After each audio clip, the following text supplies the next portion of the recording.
Hi friends, my name is Emily and welcome back to my channel. Today I'm going to be sharing with you two things. My favorite books, and also we're going to be talking about their book covers. We're going to be petty about some of my favorite books' book covers because some of them have been done dirty. This is some of my favorite books. The whole Stephen King shelf is blocked currently by a wobbly table full of seedlings, so I couldn't get to them. So perhaps in our future is a judging Stephen King's book covers. Well, speaking of Stephen King, let's start with The Dark Tower, which is a book that I could reach because it was on a different shelf than my horror books. The Dark Tower, specifically the edition that I have, I think is gorgeous. The Dark Tower series by Stephen King is a genre soup. It is playing with the spaghetti western, fantasy, horror. It's looking at the interconnectedness of literature. It's playing with some big literary ideas, folk and fairy stories. Like, it is a merging of many things that I love. And I just think it's executed so well. It is so clever and the characters are great. The more you reread the series, the more you come to love and appreciate them. I just think it is Stephen King's greatest work. It's not for everybody. It's odd. It is odd, but it's so good. And if you love it, you will love it forever. So first of all, this cover fits in with all of the covers in the series. There was a printing where it's like one giant painting. I'll put that on the screen too. It's one giant painting or one giant piece, and each one has been sliced and put on the cover, so each one sort of merges into the next. And I just think that like the darkness and also moodiness and whimsy that's in this piece that's divided over the covers is perfect. I love specifically this cover. You have the tower looming with death, the desert, right? Like you have your gunslinger on the cover. You have the roses, which are a symbol in the series, and I just think these are gorgeous. I love it when a book that I love has a gorgeous cover. If you like the intertext, you like making connections, and the more baggage you bring to a text, the more you will find these little Easter eggs. This could be a series that is worth looking into. The next book I have here I feel like has been done dirty, and that is Woman on the Edge of Time by Marge Piercy. So this is a piece of science fiction. It is about a Chicana woman named Connie who is committed to a mental institution, but she is not mentally unwell. So she's experiencing an ability to communicate with the far future and to see a world beyond the gender binary, to see people existing in this communal, non-sexist society where children are raised like communally by people of all genders, and like it's just this beautiful future utopia that we're looking at. It's a fantastic read. I've read it a couple of different times in a couple of different university courses. I think I've also read it just for shits and giggles at least once. It's fantastic storytelling, and the cover is terrible. This is such a boring cover.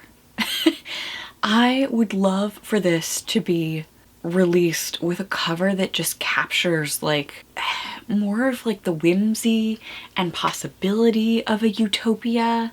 Like I just want more. There is an image on the cover of this edition, but it's so small, and the rest of the cover is just this pale blue with like some orange dots. Even if it was just more font heavy, like what is the choice to put this image here? And it's right aligned to just expose this boring like public bathroom blue? Like, why? I think they've done this book dirty. I don't think that if you saw this book you would pick it up, that you would realize that it is as interesting as it is. So yeah, I think this book deserves a better cover. So the next book I have here is Uprooted by Naomi Novik. This is one of my favorite fantasy books. It's a standalone. It gave me strong Tamora Pierce vibes with a Dane-Numair relationship between an apprentice and a sort of master person of magic. And so Agnieszka is this sort of unfortunate looking girl who is surprise chosen by the wizard, and he is supposed to guard the village from the woods. The woods are alive and evil and like lurking and looking to claim land back. Everyone's expecting the dragon to take the prettiest girl in the village like he normally does, but he sees the spark of magic in Agnieszka and is obligated to take her and train her. I just love everything that's happening here. The Tamora Pierce vibes, but grown up. The idea of woods being alive and creepy, the fairy tale vibes. I love it. Now let's talk about the cover. I specifically purchased the UK cover because I hate the North American cover. I think the North American cover is ugly. I really like this like old font. I like the gold and the black and how stylized this is, how the woods are sort of coming alive, looking, you know, beautiful with the gold foiling and the rose, but also dangerous, right? Like it's a little threatening looking with its thorns. I just think that this cover really captures the spirit of the woods, the spirit of the book, of the fairy tale vibes. I think that some editions of this book have been like beautifully enhanced with a gorgeous cover. The next book I have here is A Long Way to a Small Angry Planet by Becky Chambers. I don't hate this cover. I don't love this cover. It just is.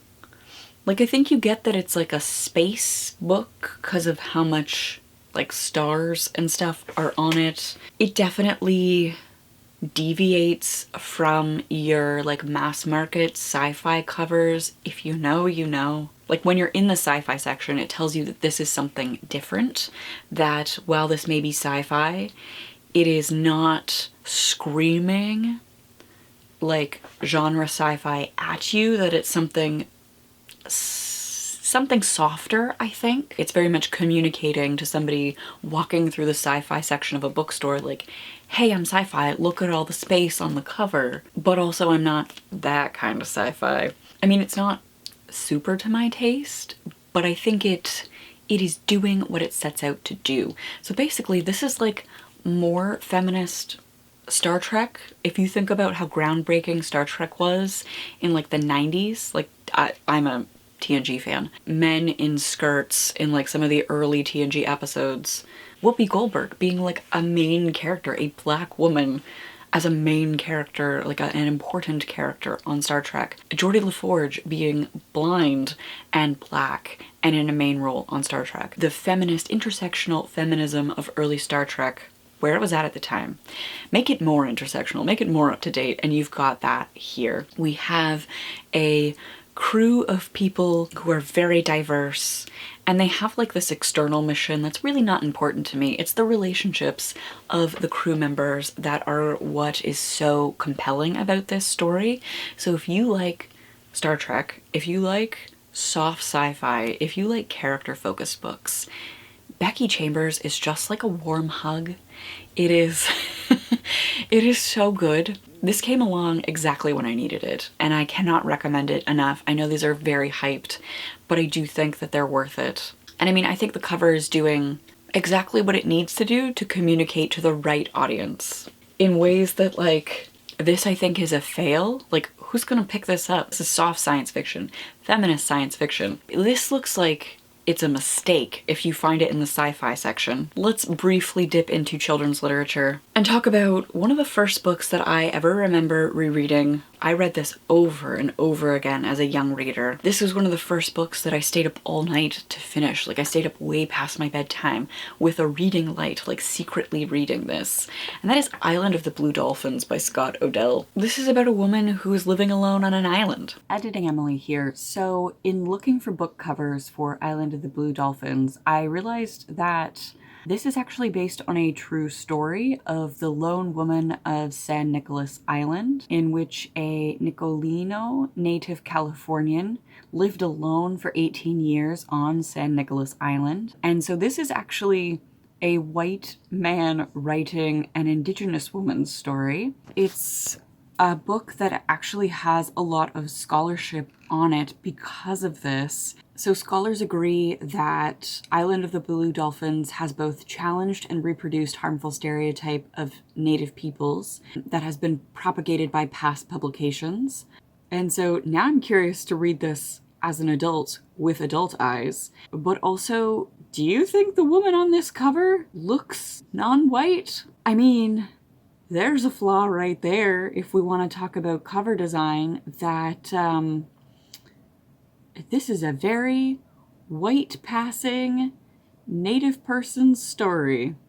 And let's take a look briefly at the other book covers here. Let me pop some up on the screen.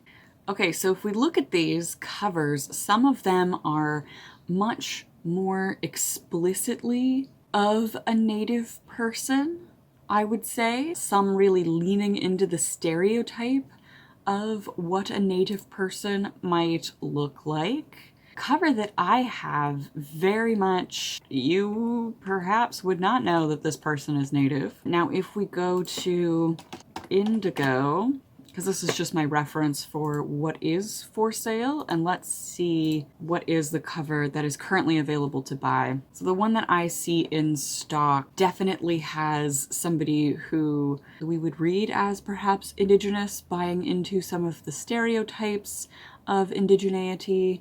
I'm pretty sure I had seen the cover that I had as a kid while working as a bookseller. Maybe I'm wrong. Maybe like my mind blended the two. Just wanted to correct myself. And perhaps there is a reread of this book in my future. There was something very compelling as a young reader about this young person in an extreme situation, but like, I don't know if I want to say thriving, but adapting, surviving, being fiercely independent. I mean, I feel like this cover very much speaks to the late 90s, early 2000s, but I think like as a bookseller, I've definitely seen this cover still, like no one's bothered to redesign it, and it needs a refresh, I think. It definitely communicates like young woman, an ocean setting, that they're still printing it with this cover when they're competing with like beautiful children's lit. Think about how gorgeous the Rick Riordan covers are, and then put it in the same section as this book, especially today when its peers are so like flashy and gorgeous. This cover makes me sad. So like, I deeply loved this book. I have so much nostalgia for this book, and the cover makes me so sad. Moving back to adult literature, let's talk about Normal People by Sally Rooney. I actually hate this cover. I believe I picked this up for a judging a book by its cover thing to see if covers that I don't find appealing are communicating the right message to me as a reader. Like, if I'm turned off by a cover, will I not like the story? It turns out I do actually really like this story. If you've somehow managed to escape the messy miscommunications of young people, Marian and Connell, in an on-again, off-again relationship, I don't know where you've been. It's been all over the bookish internet. And this story I initially didn't like, but the more that I have read and reread it, the more I have come to really appreciate the complexity of their relationship. Do I like the cover? No, I think the cover is messy. Let me put it on the screen. So you have these two blocks that are not contrasting. They are fairly similar in color, which to me communicates that you almost have a dissonance happening between the characters. Like, they're not far enough apart to have like the contrast that our ears like.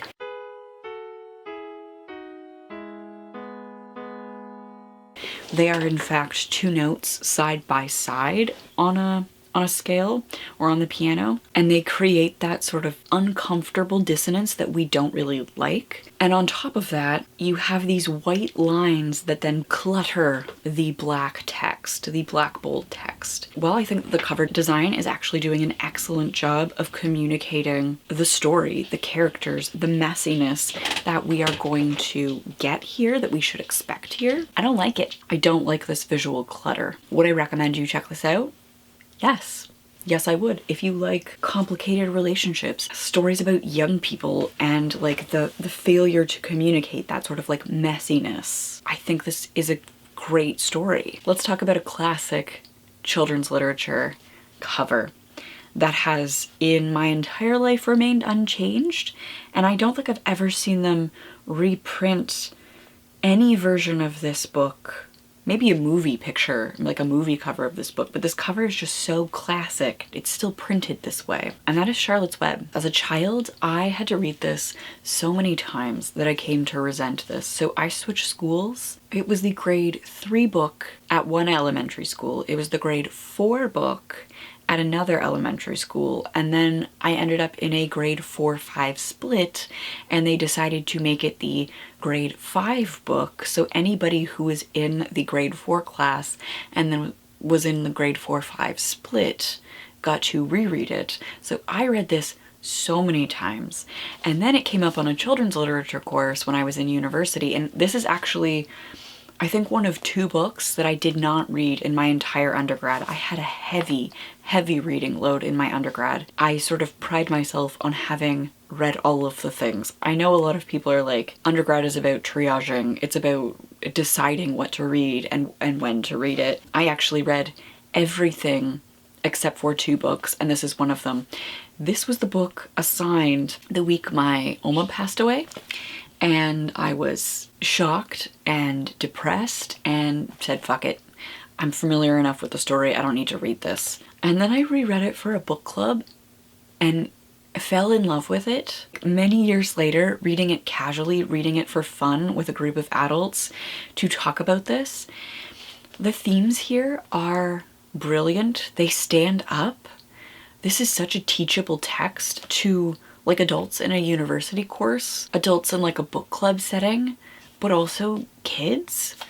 It's so good, and I love that the cover is still appropriate for children. I love like the hashes and the like webbiness of the title.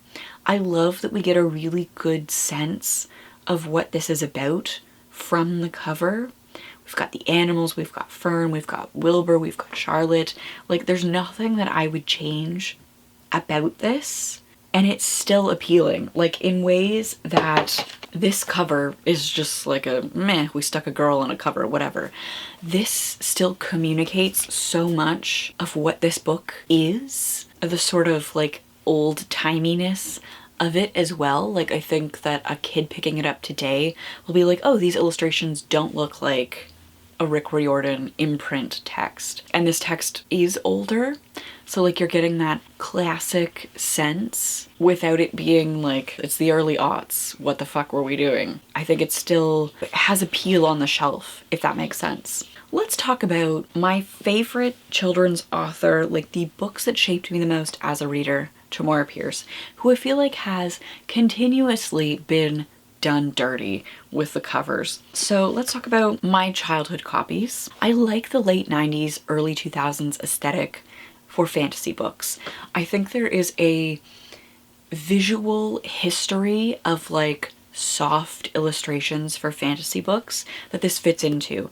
I think if you were to graduate from Tamora Pierce to Mercedes Lackey or to Terry Pratchett, like the visual language of the covers of this like classic fantasy of showing like an action scene, I think this at least fits within a tradition. Like, you could see a young reader graduating from Tamora Pierce 9 to 12, young adult, debatably, to full-on adult fantasy.